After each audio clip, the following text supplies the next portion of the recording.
So hello students, welcome back to my YouTube channel, and in today's video we are going to learn 15 advanced daily use English sentences, phrases and idioms that will help you sound like a native does. तो चलिए बिना time waste करे start करते हैं हमारे आज की video को।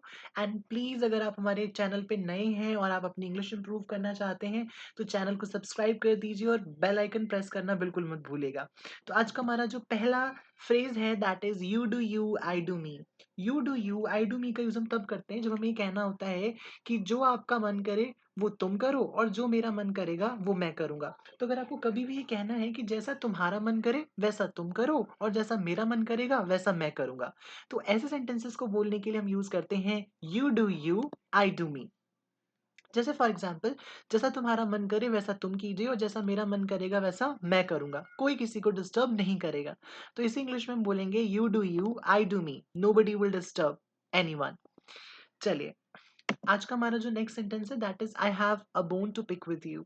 आई have a bone to pick with you, इस सेंटेंस का, इस फ्रेज का यूज हम तब करते हैं जब हमें ये बोलना होता है कि मुझे आपसे शिकायत है या मुझे आपसे नाराजगी है या मुझे तुमसे लड़ाई करनी है। तो जब कभी भी आप किसी को ये कह रहे हैं ना कि मुझे आपसे शिकायत है या मुझे आपसे नाराजगी है, तो वहां पर आप यूज करेंगे I have a bone to pick with you. जैसे फॉर एग्जाम्पल कि मुझे तुमसे शिकायत है कि तुमने मुझे अपनी पार्टी में इन्वाइट नहीं किया, तो वहां पर हम बोलेंगे I have a bone to pick with you that you didn't invite me to your party.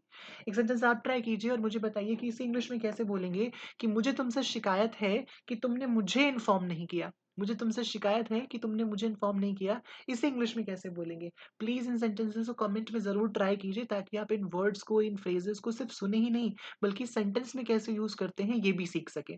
तो इसी के साथ बढ़ते हैं हमारे नेक्स्ट सेंटेंस की तरफ, नेक्स्ट फ्रेज की तरफ, that is bite off more than one can chew.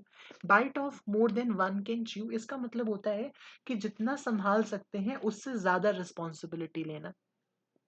तो जब कभी भी हम किसी को ये बोलते हैं ना कि जितना आप संभाल सकते हो उससे ज्यादा रिस्पॉन्सिबिलिटी मत लो, या जितना आप संभाल सकते हो उतनी ही रिस्पॉन्सिबिलिटी लो, तो ऐसे सेंटेंसेस को बोलने के लिए हम ये फ्रेज यूज करेंगे bite off more than one can chew. अब यहाँ पर जो वर्ड है वन, इस जगह पर आप उस इंसान का नाम रखेंगे जिसने जरूरत से ज्यादा रिस्पॉन्सिबिलिटी ले ली है। जैसे कि मैं कभी भी जरूरत से ज्यादा रिस्पॉन्सिबिलिटी नहीं लेता, तो इसे हम इंग्लिश में बोलेंगे I never bite off more than I can chew. More than I can chew. या फिर एक सेंटेंस आप ट्राई कीजिए कि तुम्हें जरूरत से ज्यादा रिस्पॉन्सिबिलिटी नहीं लेनी चाहिए, या तुम्हें सिर्फ उतनी ही रिस्पॉन्सिबिलिटी लेनी चाहिए जितनी तुम संभाल सकते हो। इसे इंग्लिश में कैसे बोलेंगे आप प्लीज मुझे कमेंट करके जरूर बताइएगा। एंड याद रखिए यहाँ पर जो वन वर्ड लिखा हुआ है इसकी जगह पर उस इंसान का नाम आएगा जिसने जरूरत से ज्यादा रिस्पॉन्सिबिलिटी ले ली है। और इसी के साथ बढ़ते हैं हमारे नेक्स्ट फेज की तरफ, and that is the proof of the pudding is in the eating. The proof of the pudding is in the eating, इस फ्रेज का यूज हम तब करते हैं जब हमें किसी को ये बोलना होता है कि किसी चीज की जो असली क्वालिटी है, किसी चीज का जो असली सार है, वो तभी पता चलता है जब उसे प्रैक्टिकली करके देखा जाए। यानी कि किसी चीज की असली क्वालिटी तभी पता चलती है जब आप उसको प्रैक्टिकली करके देखो। तो जब भी आप किसी को ये कहना चाहते हैं ना कि जब तक आप करके नहीं देखोगे आपको पता नहीं चलेगा, जब तक आप उस चीज को प्रैक्टिकली एक्सपीरियंस नहीं करोगे आपको पता नहीं चलेगा। तो ऐसे सेंटेंसेस को बोलने के लिए हम इस फ्रेज का यूज करते हैं the proof of the pudding is in the eating. चलिए बढ़ते हैं नेक्स्ट सेंटेंस की तरफ, that is you screwed up everything. You screwed up everything का मतलब होता है तुमने सब गड़बड़ कर दी। तो अगर कभी आपको ये बोलना है ना कि तुमने सब गड़बड़ कर दी, तो प्लीज हिंदी अवॉइड कीजिए और वहां पर यूज कीजिए you screwed up everything. You screwed up everything. जैसे फॉर एग्जाम्पल तुमने सब गड़बड़ कर दी, हटो यहाँ से। तो इसे हम इंग्लिश में बोलेंगे you screwed up everything, get off my back. You screwed up everything, get off my back. एक सेंटेंस आप मुझे ट्राई कीजिए कि तुम्हारे भाई ने सब गड़बड़ कर दी, इसे इंग्लिश में कैसे बोलेंगे प्लीज कमेंट करके मुझे जरूर बताइए। और इसी के साथ बढ़ते हैं नेक्स्ट सेंटेंस की तरफ, and that is he is screwed. He is screwed. He is screwed का यूज हम तब करते हैं जब हमें ये बोलना होता है कि उसकी हालत खराब है, वो मुश्किल में है, वो फंस चुका है। तो कोई भी इंसान अगर फंस चुका है, किसी भी इंसान की हालत खराब है, या कोई भी इंसान अगर मुश्किल में है, तो वहां पर हम यूज करते हैं ही इज स्क्रूड। जैसे फॉर एग्जाम्पल मैं बुरी तरीके से फंस चुका हूं, तो हम बोलेंगे आई एम बैडली स्क्रूड। तुम बुरे तरीके से फंस चुके हो, इसे इंग्लिश में कैसे बोलेंगे प्लीज फटाफट वीडियो को पॉज कीजिए और कमेंट करके मुझे बताइए। एंड ट्रस्ट मी, जितना ज़्यादा आप इन वर्ड्स को यूज़ करेंगे, जितना ज़्यादा आप इन फ्रेजेस को मैनुअली टाइप करेंगे, जितना ज़्यादा आप इन्हें वर्बली बोलेंगे, उतनी ज़्यादा अच्छी आपकी इंग्लिश होती जाएगी। चलिए बढ़ते हैं नेक्स्ट सेंटेंस की तरफ, और that is pardon my French, इस फ्रेज का यूज हम तब करते हैं जब हमें ये बोलना होता है कि मेरी गलत भाषा के लिए माफ कर दीजिए। अगर मान लीजिए आप कहीं पर बैठे हैं और आपके मुंह से कुछ ऐसा निकल जाए जो कि सामने वाले को बुरा लगे, या कुछ भी गलत वर्डिंग आपके मुंह से निकल जाए, तो उस गलत वर्डिंग निकलने के तुरंत बाद आप इसे बोल सकते हैं पार्डन माय फ्रेंच, यानी कि मेरी गलत भाषा के लिए मुझे माफ कर दीजिए। तो कभी भी आपके मुंह से कुछ भी गलत निकले जिस जो सामने वाले को बुरा लग जाए, तो प्लीज वहां पर इस वर्ड का यूज कीजिए, पार्डन माय फ्रेंच। और इसी के साथ हम बढ़ते हैं हमारे नेक्स्ट फ्रेज की तरफ, and that is I am well fade. I am well fade. I am well fade का यूज हम तब करते हैं जब हमें ये बोलना होता है कि मेरा पेट भर गया है या मैंने खूब खा लिया है। तो अगर आपको कभी भी किसी को ये कहना है ना कि यार मैंने आज तो खूब खा लिया, आज तो मैंने पेट भर के खाया, तो वहां पर हम यूज करेंगे I am well fed today. I am well fed today. तो चलिए बढ़ते हैं नेक्स्ट सेंटेंस की तरफ, and yes do not forget to use this sentence because it will make your English sound like a native. Come on, please इसे use करना start कीजिए। Next sentence है हमारा, I make no bones about it. I make no bones about it, इस phrase का use हम तब करते हैं जब हमें ये बोलना होता है कि बिना हिचकिचाए साफ साफ बोलता हूँ। तो जब भी हम ये कहते हैं ना कि मैं बिना हिचकिचाए साफ साफ बोलता हूँ, या बिना हिचकिचाए मैं साफ साफ बोलूंगा, क्योंकि ये विल लिखा हुआ है यहाँ पर, तो हम बोलेंगे कि मैं बिना हिचकिचाए और साफ साफ उसके मुंह पर बोल दूंगा, तो वहां पर हम यूज करेंगे I make no bones about it. I make no bones about it, जिसका मतलब है मैं बिना हिचकिचाए साफ साफ बोल दूंगा।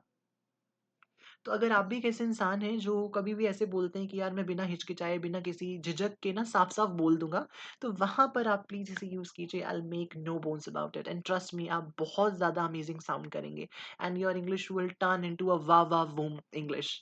चलिए बढ़ते हैं नेक्स्ट सेंटेंस की तरफ, and that is sink your teeth into something. Sink your teeth into something, इस फ्रेज का यूज हम तब करते हैं जब हमें ये बोलना होता है कि किसी चीज में दिलो जान से दिलो जान लगा दो, किसी चीज को करने में दिलो जान लगा दो। तो कई बार क्या होता है ना, हम किसी चीज को बहुत ज्यादा दिल से करते हैं, बहुत ज्यादा शिद्दत से करते हैं। तो जब भी हम किसी चीज को बहुत ज्यादा शिद्दत से कर रहे हैं, पूरे दिलो जान से कर रहे हैं, तो वहां हम यूज करते हैं sink your teeth into something. जैसे इंग्लिश सीखने के लिए मैं अपनी दिलो जान लगा दूंगा, so I will sink my teeth into learning English. I will sink my teeth into learning English, यानी कि सिंक के बाद उस पर्सन का आप पोजेसिव और पोजेसिव एडजेक्टिव यूज करेंगे जिसके बारे में बात कर रहे हैं। अगर मैं अपनी जान लगाऊंगा तो माई तीत हो जाएगा, अगर तुम अपनी जान लगाओगे तो योर तीत हो जाएगा, वो अपनी जान लगाएगा, लड़का है तो हिज तीत हो जाएगा, लड़की है तो हर तीत हो जाएगा। और इनटू के बाद वो चीज जिसको करने में दिलो जान लगा रहे हैं उसकी आईएनजी फॉर्म लगा देना। तो मैं इंग्लिश सीखने में अपनी दिलो जान लगा दूंगा, आई विल सिंक माई तीथ इनटू लर्निंग इंग्लिश। अब एक सेंटेंस आप मुझे बताइए कि इसे इंग्लिश में कैसे बोलेंगे कि मैं वोकैबुलरीज याद करने में अपना दिलो जान लगा दूंगा, या मैं पूरी शिद्दत से वोकैबुलरी याद करूंगा। प्लीज वीडियो को पॉज कीजिए, फटाफट कमेंट करके मुझे बताइए कि इस सेंटेंस को कैसे बोलेंगे कि मैं वोकैबुलरी सीखने में या वोकैबुलरीज याद करने में अपनी दिलो जान लगा दूंगा। चलिए बढ़ते हैं नेक्स्ट सेंटेंस की तरफ, and that is overstay your welcome. One of my favourite sentences और phrases, overstay your welcome. Overstay your welcome का मतलब होता है कि किसी के यहाँ इतना ज्यादा रुक जाना कि मेजबान तंग आ जाए। ओवरस्टे योर वेलकम का मतलब है कि भाई आप अपने किसी रिलेटिव के घर गए और आप वहां इतना ज्यादा रुक गए कि आपके जो रिलेटिव हैं वो तंग आ जाएं, या आपके घर कोई ऐसा मेहमान आ गया जो जाने का नाम ही नहीं ले रहा है, और आप तंग आ चुके हैं कि ये कब जाएंगे। तो वहां पर हम यूज करते हैं ओवरस्टे योर वेलकम। तो प्लीज इसे यूज कर सकते हैं किसी भी ऐसे रिलेटिव के लिए जो आकर बस जाते हैं पर जाने का नाम नहीं लेते। तो जैसे मैंने बोला, आई थिंक तुम्हें जरूरत से ज्यादा नहीं रुकना चाहिए, तो हम बोलेंगे you should not overstay your welcome. You should not overstay your welcome, आपको चले जाना चाहिए, यू शुड गो। चलिए बढ़ते हैं 12 सेंटेंस की तरफ, and that is wise beyond one's years. Wise beyond one's years का मतलब होता है अपने उम्र से ज्यादा होशियार होना। यहाँ पे भी जो वंस वर्ड यूज हुआ है, यहाँ पर उस इंसान का नाम आएगा जो अपनी उम्र से ज्यादा होशियार है। जैसे फॉर एग्जाम्पल, तुम तो अपनी उम्र से ज्यादा होशियार हो, तो हम बोलेंगे you are wise beyond your years, है ना, you are wise beyond your years. इस तरीके से रमेश जो है वो अपनी उम्र से ज्यादा होशियार है, Ramesh is wise beyond his years. तो प्लीज उस इंसान का जिस भी, अगर लड़का है तो हीज आ जाएगा, मैं हूं तो माई आ जाएगा, तुम हो तो योर आ जाएगा। जो भी अपनी उम्र से ज्यादा होशियार है उसका नाम यहाँ पर आप लगाएंगे और इस सेंटेंस को फ्रेम करेंगे। चलिए बढ़ते हैं नेक्स्ट सेंटेंस की तरफ, and that is impressionable as.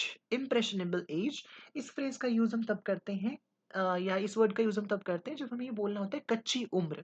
कच्ची उम्र को हम लोग इंग्लिश में बोलते हैं इम्प्रेशनेबल एज। इम्प्रेशनेबल एज, जैसे कि वो अभी अपनी कच्ची उम्र में है, she is in her impressionable age. वो अभी अपनी कच्ची उम्र में है, तो he is in his impressionable age. तो कच्ची उम्र को हम लोग इंग्लिश में बोलते हैं इम्प्रेशनेबल एज। चलिए बढ़ते हैं नेक्स्ट सेंटेंस की तरफ, and that is sit on your hands. Sit on your hands का यूज हम तब करते हैं जब हमें ये बोलना होता है हाथ पे हाथ रख कर बैठना। तो अगर आपको कभी भी कहना है ना कि यार तुम तो हमेशा हाथ पे हाथ रख कर बैठते हो, तो हम बोलेंगे you always sit on your hands. You always sit on your hands. अब एक सेंटेंस आप मुझे बताइए कि इसे इंग्लिश में कैसे बोलेंगे? वो हाथ पे हाथ रख कर बैठा रहा, उसने कुछ नहीं किया। इसे इंग्लिश में कैसे बोलेंगे? प्लीज मुझे कमेंट करके जरूर बताइए। और बढ़ते हैं इसी के साथ हमारे लास्ट सेंटेंस की तरफ, and that is one thing led to another. One thing led to another, इस फ्रेज का यूज हम तब करते हैं जब हमें ये बोलना होता है कि एक बात से दूसरी बात निकलती चली गई। तो जब भी हमें कहना होता है ना कि एक बात से दूसरी बात निकलती चली गई, तो वहां पर हम यूज करते हैं one thing led to another. For example, कल वो मुझसे मिला और एक बात से दूसरी बात निकलती चली गई और हम अच्छे दोस्त बन गए। तो इसे हम इंग्लिश में बोलेंगे yesterday he met me and one thing led to another and we became good friends. Yesterday he met me and one thing led to another and we became friends. We became good friends actually. तो एक बात से दूसरी बात निकलने को हम लोग इंग्लिश में बोलते हैं one thing led to another. I hope everyone आपने इस वीडियो को पूरा देखा होगा, आपने बहुत सारे नए फ्रेजेस सीखे होंगे, बहुत सारे नए वर्ड सीखे होंगे, बहुत सारे नए एक्सप्रेशन सीखे होंगे, एंड आई होप आपने इस वीडियो को एंजॉय किया होगा। प्लीज़ अगर आपने इस वीडियो को एंजॉय किया है तो अपने फ्रेंड्स के साथ इसे ज़रूर शेयर करें, लाइक कमेंट करें, एंड यस इसी तरीके से डेली नए वर्ड्स, नए सेंटेंसेस, इडियम्स और फ्रेजेस सीखने के लिए प्लीज़ हमारे चैनल को सब्सक्राइब करें। Thank you, have a nice day.